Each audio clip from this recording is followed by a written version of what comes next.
Hello, I wanted to do something different today. So I did this reading and there's a little astrological component to it that I will share with you later. So, in the area of our current energy, we have the Ace of Cups and the Magician. To me, that feels like either it's a relationship that is new or it's a relationship that's kind of rekindling, and you're using all the things that you learned, like with the Magician. The Magician's story is they have all the tools to bring forth manifestation, to bring forth things that they want to do. So this could also be somebody's creative endeavor. And then in my second column, I always use that as things you need to work on. So we have the Lovers and we have the Three of Cups. When the Lovers sometimes can be connections, but it also can be, decisions you have to make. But since I see like the Three of Cups with that, I feel like it is some type of connection or something that you have to make like an emotional decision on. And things we need to work on is like, maybe we need to understand and let that feeling of togetherness and feeling of joy kind of settle in, because some of us, sometimes we get like too worried about oh, this is too good to be true, you know what I mean? Well, maybe it's not. Maybe allow yourself to feel that. I honestly feel like everything is intent in life. Like what you put your attention to, that is so true. And that goes for emotions too. Like if you set yourself in a certain emotion, it's only going to perpetuate, right? So I feel like that's what we need to work on.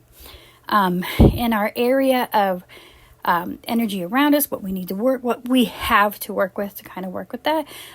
We have the Page of Pentacles and the King of Cups.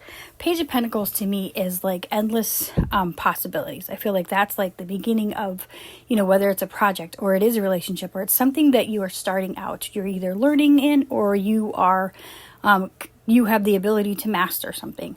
But it also can be just like, you have the ability to do whatever you want to do. You just have to get into that. So if this is like a creative endeavor or it is like a relationship, the King of Cups is perfect for that, because that is somebody who has mastered that emotional maturity. It's also somebody, who feels their emotions and they feel them deeply, but they don't let them override. But they also know when to take those emotions and when to use them, right? So in the fourth column, that's my overall what the outcome is, what you're desiring to be and what will be if you kind of work on the things that you're working on. And we have the Emperor.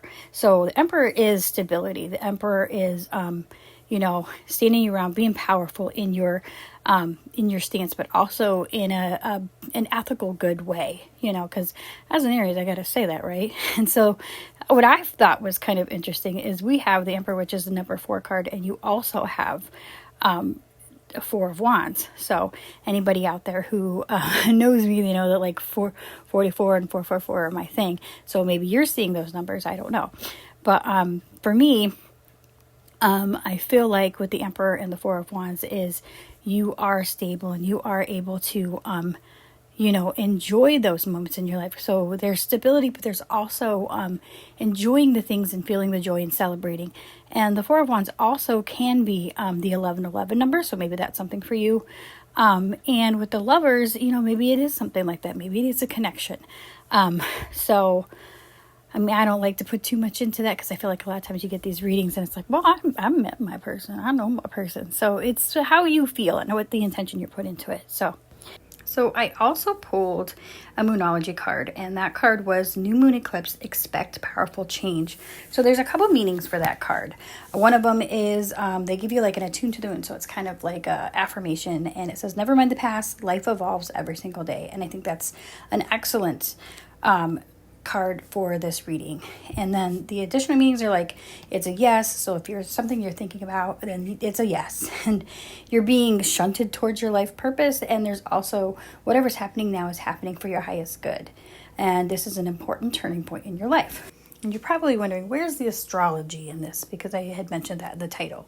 Well, today when I was going to do this reading, I happened to check on my Skywalk app, and it had said that the moon was going to be conjunct Mars, and it's also conjunct Pollux. So we know the energy of Mars is supposed to be war and passion, But I like to think that as an Aries, where a lot of times we're misunderstood just like Mars. We have a lot of passion, we have a lot of drive, and we go forward, but it's that temperament that we need that sometimes gets us in trouble. But we're well intended. And I feel like with the Mars and Pollux, this is kind of like telling us to soften it. Because with the moon is emotions. The moon sometimes is your spiritualness, and it's also those unseen things. So with Pollux is the sister star to a twin set in Gemini. It's the sister star to Castor. And Castor and Pollux in Buddhism represent earth and spirit, with Pollux being the spirit aspect of the star. So a lot of times with the star, you have heightened emotions, you have heightened intuition, you're also guided to be more introspective and focus a little bit more on your connections. So that's why I feel like this conjunctions, says there were two, happen to be pretty resonant with this message, because there's a lot of water and there's a lot of passion. So I feel like what this is telling us is, don't be afraid of that passionate, driven side of yourself, but don't let it overtake you, and allow that spiritual, softer side of yourself to feel your feelings and to be okay with having those feelings. So I feel like, whatever you're working on, whether it be a relationship or a endeavor or project or whatever, allowing yourself to feel those good feelings and those good connections, and being okay with being happy. It's okay to be happy. It's okay to feel good. That's in 311 song. But when you do that, then that only makes you stronger, and you can stand in your power, but you can also be in charge of your emotions and be loving at the same time. If this resonated with you, hit the like button. Please subscribe if you'd like. I plan on doing this like maybe once a week, maybe on Sundays, doing something where I mix a little bit of astrology and tarot.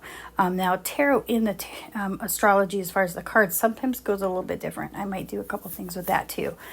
Let me know your thoughts, and I will see you guys again later.